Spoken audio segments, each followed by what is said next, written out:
सिल्लोड तालुक्यातील भवन येथे मारहाणीमध्ये एकाचा मृत्यू।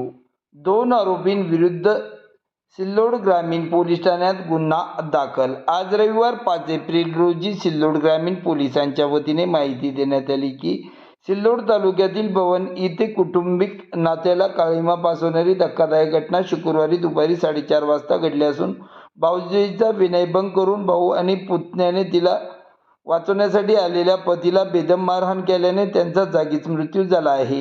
या घटनेमध्ये प्रकाश आसाराम मोहिते वय 50 वर्षे राहणार माणिकनगर असे मृत व्यक्तीचे नाव असून या प्रकरणी सिल्लोड ग्रामीण पोलिसांनी आरोपीचा लहान भाऊ संजय आसाराम मोहिते वय 40 वर्ष यास शनिवारी रात्री 8 वाजता बेड्या ठोकल्या। याबाबत पोलिसांनी दिलेल्या माहितीनुसार भवन येथील प्रकाश आसाराम मोहिते यांच्या पत्नीवरती आरोपी धीर संजय आणि पुतणे अनिल मनोहर मोहिते वय 28 वर्ष यांची वाईट नजर होती। यावरून कुटुंबात अनेकदा वादही झाले होते। शुक्रवारी 3 एप्रिल रोजी दुपारी 4:30 वाजता प्रकाश हे आपल्या मुलीला दवाखान्यात घेऊन गेले होते। ही संधी साधून दोन्ही आरोपींनी घरात घुसून महिलेचा विनयभंग केला।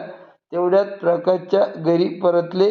त्यांनी पत्नीला वाचवण्याचा प्रयत्न केला, मात्र दोन्ही नराधमांनी प्रकाश यांच्या छातीवर बसून त्यांना बुक्क्याने बेदम मारहाण केली। या मारहाणीमध्ये त्यांचा हृदयविकाराचा झटका येऊन जागीच मृत्यू झाला आहे, अशी तक्रार मय्यत यांच्या पत्नीने सिल्लोड ग्रामीण पोलीस ठाण्यात दिली असून या प्रकरणी आरोपींविरुद्ध गुन्हा दाखल झाला असून एका आरोपीला अटक करण्यात आली असून एक आरोपी फरार असल्याची माहिती सिल्लोड ग्रामीण पोलिसांनी दिली आहे।